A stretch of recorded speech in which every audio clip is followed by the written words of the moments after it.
about sales. Hey guys. So today's Facebook Live is all about how to not sound salesy. So I hear from a lot of people that they don't want to self-promote, or they don't know how to self-promote if they're doing it in a way that feels kind of icky to them, or they're worried about what their friends and family are going to be thinking. So how do you promote yourself and not sound salesy? How do you promote yourself and not sound salesy? So 3 things today.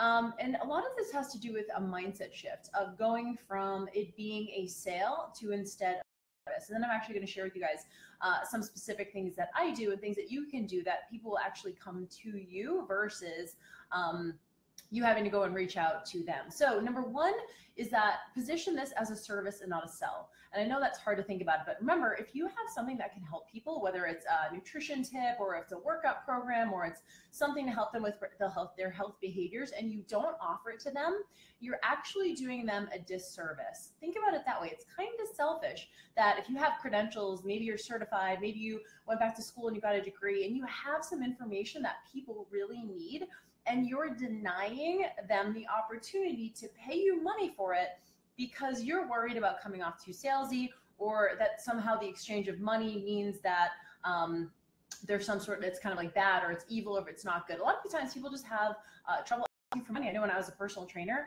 and I had clients that I was seeing monthly, and they've been with me for like 7 years, and at times I still felt uncomfortable like asking them for a check, even though they still always renew. They weren't going anywhere, but I was like, hey, do you mind bringing the check next week, right? So for whatever reason, when money is exchanged, we all have our sensitivities around that, and I totally get that. But think about it this way. If you have, something that can help someone and you are not putting it forward because you're scared, you're doing them a disservice. And I know that's such a hard mindset shift to make, but I want you to think about positioning as a service. So that's the first piece. The second thing, it might surprise you, but it will make you feel better about asking for money, or when someone comes to you and needs help and needs like more kind of individualized help. For example, if you are someone who's helping people with their fitness, they might need some customization or some individualization. And so for you, at that point, you need to actually ask for money. It can't just be like free in the DMs, here's, a program and things like that. So, but here's the thing. When you give away a lot of stuff for free, then you've built up a level of goodwill. You've built up, the trust. You've built up a track record that you're willing to give away a lot of stuff for free. And that goes a long way. So I usually think about it in terms of like a 10 to 20 to 1 ratio, right? So that's a lot. Giving away like 10 to 20 pieces of content for every 1 ask is a pretty big deal. And when I mean free content, I mean things like blog posts. I mean things like social media posts. I mean things like email newsletters.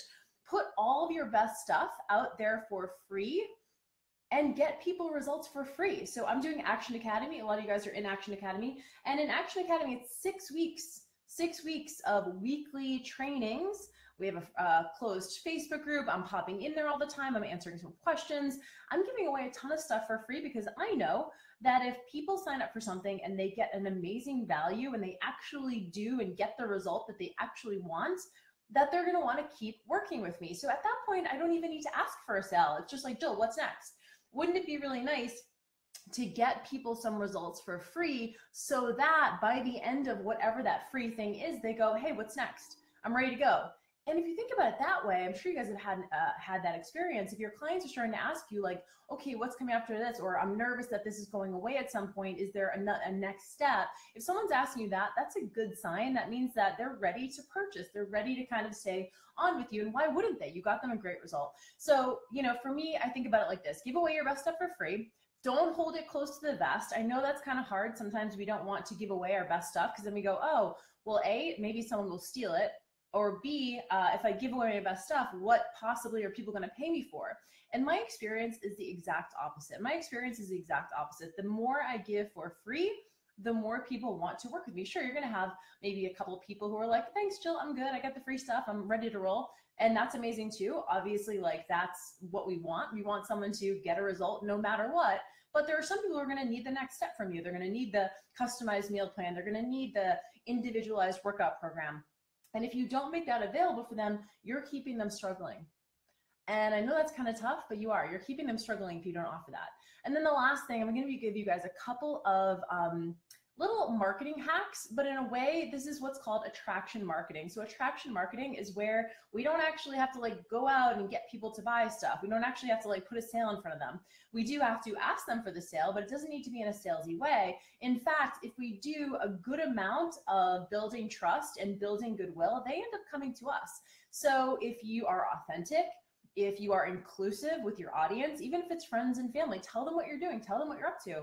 You can leverage your current client stories. So sometimes this is called a competency trigger. A competency trigger is when you subtly allude to the fact that you are competent. So we don't need to be like, hey, I'm an amazing trainer for these 10 reasons. Instead, what we can do is we can use our client stories as a way to show people, number one, that we do train people. Some people might not even know that you do that.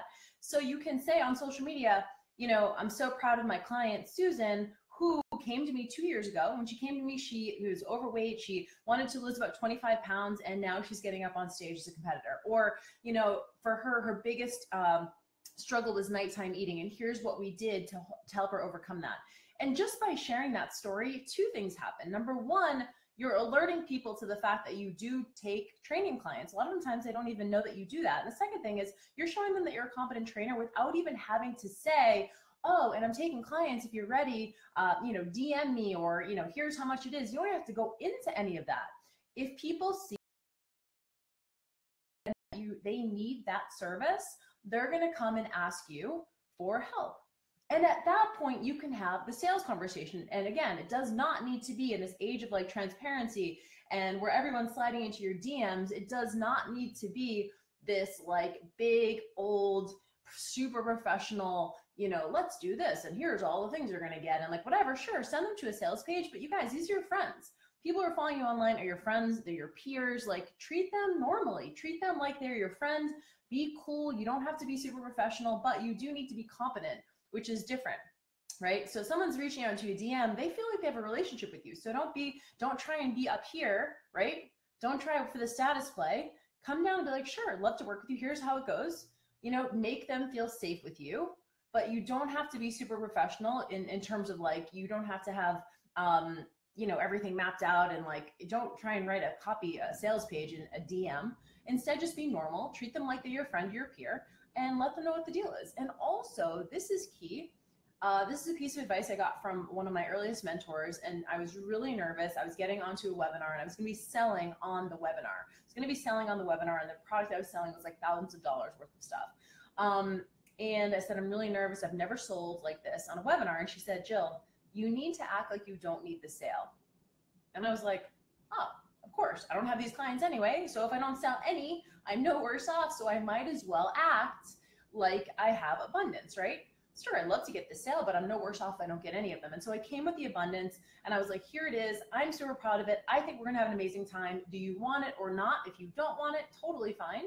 You know, maybe you'll want it next year. Maybe it's not the right timing for you. Maybe it's just not your thing, and that's cool too. But there was so much just liberation in being that open with somebody, and also having the conviction that like, your shit's pretty awesome. I think that's important. People follow confidence and conviction. It's kind of contagious. And so come with the confidence and conviction. Use your current client stories just to even alert people that you do that.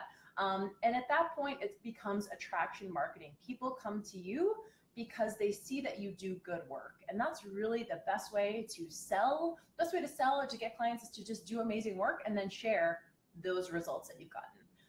So that's it. Number 3 things. Number 1, it's a service, not a sale. Number 2, for every sell or every sale that you ask for, make sure you have a ton of free content that you're giving away, 10 to 20 pieces of free, awesome stuff before you ask for anything.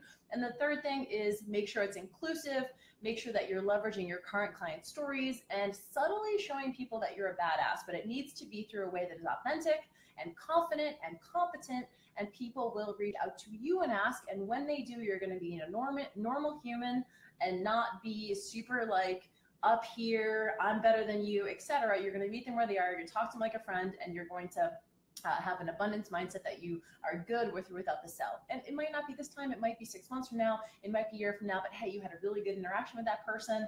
Totally fine. All right, you guys, that's it for me. Hopefully that was helpful, and I will see you tomorrow. Bye.